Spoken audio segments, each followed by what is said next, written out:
제46장.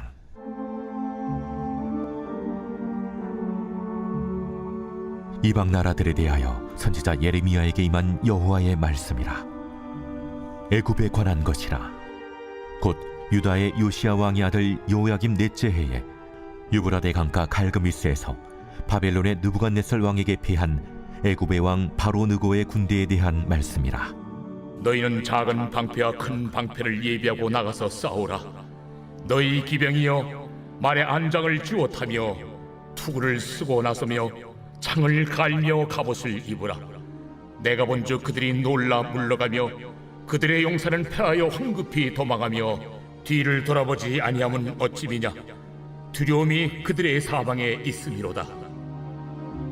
발이 빠른 자도 도망하지 못하며 용사도 피하지 못하고 그들이 다 북쪽에서 유브라데 강가에 넘어지며 엎드러지는도다. 강의 물이 출렁임 같고 나일강이 푸른함 같은 자가 누구냐? 애굽은 나일강이 푸른함 같고 강물이 출렁임 같도다. 그가 이르되 내가 일어나 땅을 덮어 성읍들과 그 주민을 멸할 것이라. 말들아 달려라, 병거들아 정신없이 달려라. 용사여 나오라.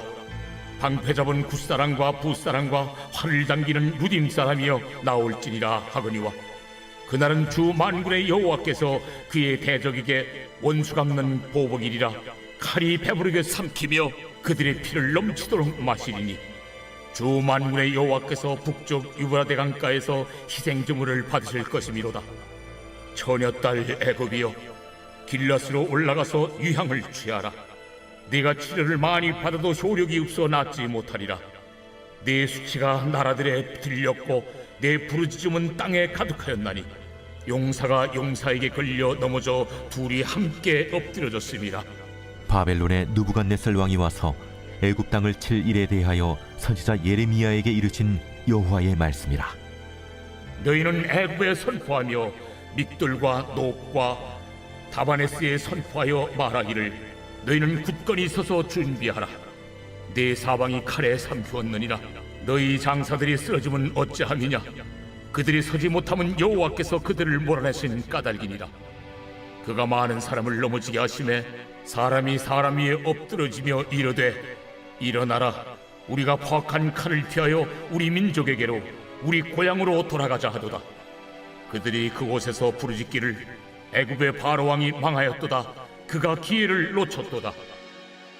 만군의 여호와라 일컫는 왕이 이르시되 나의 삶으로 맹세하노니 그가 과연 산들 중에 타볼같이 해변의 갈멜같이 오리라. 애굽에 사는 딸이여, 너는 너를 위하여 포로의 짐을 꾸리라. 노비 황무하며 불에 타서 주민이 없을 것임이라. 애굽은 심히 아름다운 암송아지일지라도 북으로부터 쇠파리 떼가 줄곧 오리라. 또 그 중에 고용꾼은 살진 수송아지 같아서 돌이켜 함께 도망하고 서지 못하였나니 재난의 날이 이르렀고 벌받는 때가 왔음이라. 애굽의 소리가 뱀의 소리 같으리니 이는 그들의 군대가 벌목하는 자같이 도끼를 가지고 올 것임이라. 그들이 황충보다 많아서 셀 수 없으므로 조사할 수 없는 그의 수풀을 찍을 것이라. 딸 애굽이 수치를 당하여 북쪽 백성의 손에 부침을 당하리로다.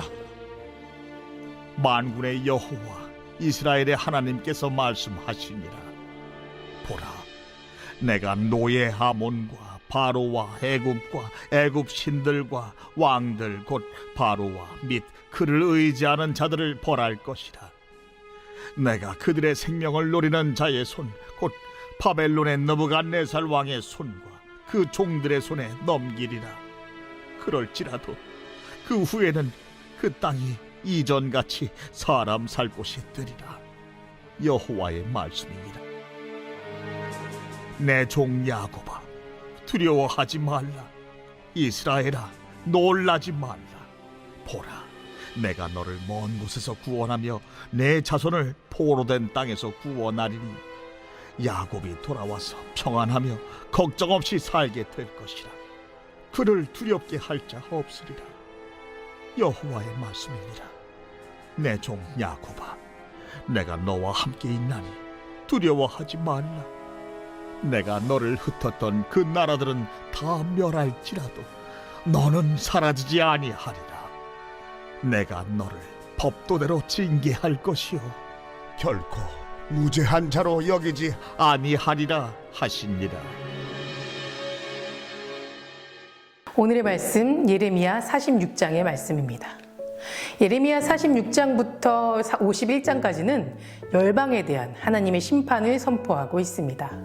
애굽으로 시작해서 블레셋, 모암, 암몬, 에돔, 다메셋, 게달과 하솔의 나라들, 엘람, 그리고 바벨론에 대한 말씀으로 열방에 대한 하나님의 심판이 끝이 납니다.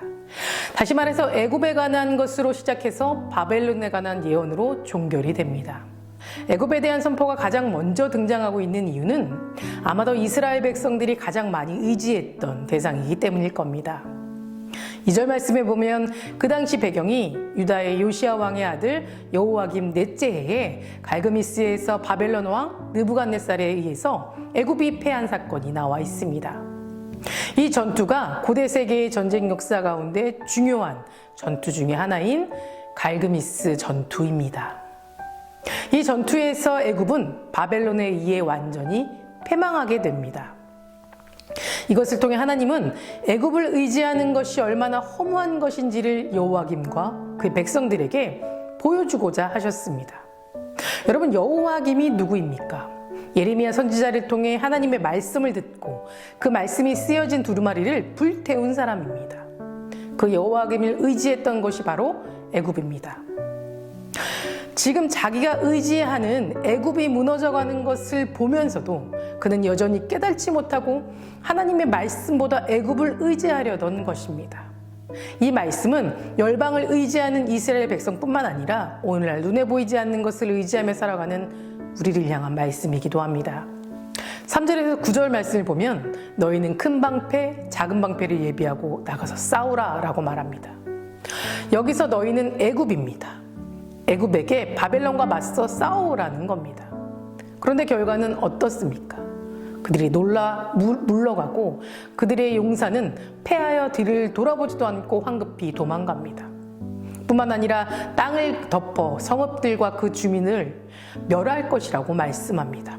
그들이 승리하기 위해 아무리 발버둥쳐도 패할 수밖에 없는 이유가 10절 말씀에 나와 있습니다. 10절 말씀에 그날은 주 만군의 여호와께서 그의 대적에게 원수 갚는 보복일이라. 그날은 하나님이 바벨론을 통해 그들을 심판하시겠다 말씀하셨기 때문에 하나님이 멈추지 않는 이상 그들은 이 전쟁에서 절대 승리할 수 없습니다. 이토록 하나님이 열방에 대한 심판을 이스라엘 백성에게 말씀하고 계시는 이유가 무엇일까요? 그것은 하나님을 의지하며 살고 이제 하나님의 말씀을 새겨 들으라는 겁니다. 오늘의 말씀은 예레미야를 처음 부르실 때 하나님이 그에게 주신 소명의 말씀을 떠오르게도 합니다. 예레미야 1장 9절에서 10절의 말씀에 보면 여호와께서 그의 손을 내밀어 내 입에 대시며 여호와께서 내게 이르시되 보라 내가 내 말을 내 입에 두었노라. 보라 내가 오늘 너를 여러 나라와 여러 왕궁 위에 세워 내가 그것들을 뽑고 파괴하며 파멸하고 넘어뜨리고 건설하고 심히 심게 하였느니라 하시니라 라고 말씀하고 있습니다. 이것은 하나님께서 예레미야에게 말씀을 주시고 그 말씀으로 세상의 모든 나라를 파괴하고 파멸하며 넘어뜨리고 다시 건설하고 심게 하시는 역사를 이루겠다라고 말씀하시는 겁니다. 하지만 이러한 말씀을 들은 예레미야는 하나님께서 그를 선지자로 세우실 때 그 자신이 아이에 불과하고 말조차 할 줄 모르는 연약한 자라고 말합니다. 또한 당시 약소국에 불과하여 언제 어느 때 멸망하게 될지 모르는 유다, 그리고 그곳에서 주목받지 못했던 제사장 가문의 청년이 열국을 세우기도 하고 또 넘어뜨리기도 한다는 말은 사람들이 믿지 않았고 터무니없는 소리에 불과했습니다. 그런데 여기서 중요한 사실은 그 일이 현실로 이루어졌다는 것입니다. 왜냐하면 그에게 말씀을 주신 분은 세상의 역사를 주관하시는 하나님이시고 그의 입으로 선포되는 말씀이 곧 하나님의 말씀 그 자체이기 때문입니다. 그러기에 어린아이에 불과하고 말조차 못하는 연약한 예레미야였지만 열방에 대한 하나님의 심판의 말씀을 당당하게 선포할 수 있었던 겁니다. 결국 그가 선포한 말씀은 그대로 이루어졌고 애굽을 비롯하여 바벨론에 이르기까지 뽑히고 무너지는 새로운 역사가 이루어진 겁니다. 우리는 이것을 통해서 하나님께서 하신 말씀은 그 어떤 상황이든 또 그 어떤 사람이든 주어진 그대로 성취된다는 사실을 깨닫게 됩니다. 성경 말씀에는 예레미야뿐만 아니라 하나님께서 한 번 주신 말씀은 그대로 성취된다는 사실을 볼 수 있습니다. 75세가 되도록 아들 하나 없는 아브라함에게 열국의 아비가 되도록 하신다는 하나님의 약속이 그 말씀입니다. 그리고 유다 땅 베들레헴에서 가족들에게조차 홀대당하고 양이나 치던 목동 다윗을 이스라엘의 영광스러운 왕으로 세우시고 그를 통해 이스라엘을 하나님 뜻 가운데 건고히 세우시겠다는 하나님의 약속의 말씀이 있습니다. 노아도 마찬가지입니다. 하나님의 형상을 잃어버렸던 노아에게 다시금 하나님께서 원래 사람에게 뜻하신 바대로 열매 맺고 번성하게 하시겠다고 말씀하셨습니다. 그리고 하나님의 형상이 회복된 노아에게 이렇게 약속의 말씀을 하셨습니다.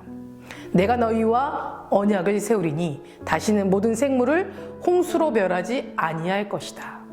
그리고 아주 중요한 말씀을 한 가지 더 하십니다. 이 영원한 언약을 기억하리라. 하나님은 우리에게 이 약속을 기억하라고 말씀하고 계십니다. 이처럼 성경 말씀을 통해서 말해주고 있는 것은 우리에게 하나님의 말씀이 얼마나 진실한 것이고 또 그 말씀을 이루시는 하나님께서 얼마나 신실하시고 완전한 분이신지를 분명하고 정확하고 확실하게 보여주는 것입니다. 예레미야와 아브라함 그리고 다윗과 노아를 만나 주셨던 하나님, 그 하나님이 오늘날 동일하게 우리에게도 말씀하고 계십니다. 그러니 우리는 그 약속의 말씀을 기억하고 붙잡고 살아가야 합니다. 그렇게 될 때 하나님께서는 믿음의 사람들이 세워서 그들을 통해 하나님의 말씀의 증인으로 삼으셨던 것처럼 오늘날 우리들의 삶을 통해서도 놀랍고도 축복된 말씀의 증인으로 살아가게 하실 줄 믿습니다. 사랑하는 성도 여러분, 하나님의 말씀은 능치 못함이 없습니다. 그것은 사람들의 생각과 능력, 한계를 넘어서 그대로 이루게 하신다는 사실을 기억하시기 바랍니다. 그러므로 우리는 하나님의 말씀과 그분의 약속을 믿고 신뢰하며 소망 안에 살아가시기를 간절히 바랍니다. 오늘은 화요일입니다. 화요일의 공동기도 제목은 코로나의 종식을 위해 기도하겠습니다. 먼저 예배와 일상이 회복되도록 기도해 주시고 코로나로부터 성도님들의 건강을 지켜달라고 기도해 주시기 바랍니다. 자비로우신 하나님 아버지, 이 새벽 주님의 부르심에 나와 기도하게 하심에 감사드립니다. 우리가 매일의 삶 속에서 하나님의 말씀을 붙잡고 살아가길 원합니다. 그 말씀을 통해 우리에게 주신 언약을 붙잡고 살아가길 원합니다. 흔들리지 않는 믿음을 주시고 반드시 성취하실 하나님의 약속 안에 세상 가운데서 승리하는 삶으로 살아가게 인도하여 주시옵소서. 나의 생각과 능력과 한계를 넘어 일하시는 하나님을 신뢰하며 살아갈 수 있도록 도와주시옵소서. 코로나가 하루속히 종식되게 하시옵고 어려운 시간 중에도 믿음 잃지 않고 주님 붙잡고 이겨낼 수 있도록 지켜주시옵소서. 코로나로부터 교회와 성도님들의 삶을 지켜주시고 더욱 하나님의 말씀을 붙잡고 예배하는 믿음의 성도들 될 수 있도록 우리의 믿음 또한 회복시켜 주시옵소서. 담임 목사님 말씀 선포하실 때마다 먼저 은혜로 가득 채워주실 줄 믿습니다. 선포되는 말씀을 듣는 모든 성도님들이 마음이 열리고 그 말씀을 붙잡고 다시 회복되는 역사가 일어날 수 있도록 도와주시옵소서. 다음 세대 아이들이 믿음을 지켜주시옵소서. 말씀으로 자라고 기도로 성장하는 우리 아이들 될 수 있도록 도와주시옵소서. 암으로 치유받고 있는 박재순 권사님, 유은영 권사님, 김정수 집사님, 오유미 성도님, 박세현 청년, 유경민 청년 깨끗이 치유해 주시고 소망 가운데 살아가게 도와주시옵소서. 투적 중인 성도님들, 또 사고로 입원 중인 성도님들 힘을 더하여 주시고 우울증과 공황장애, 불면증을 겪고 있는 성도님들에게는 평안함을 허락해 주시옵소서. 감사드리며 말씀 예수 그리스도 이름으로 기도드립니다. 아멘.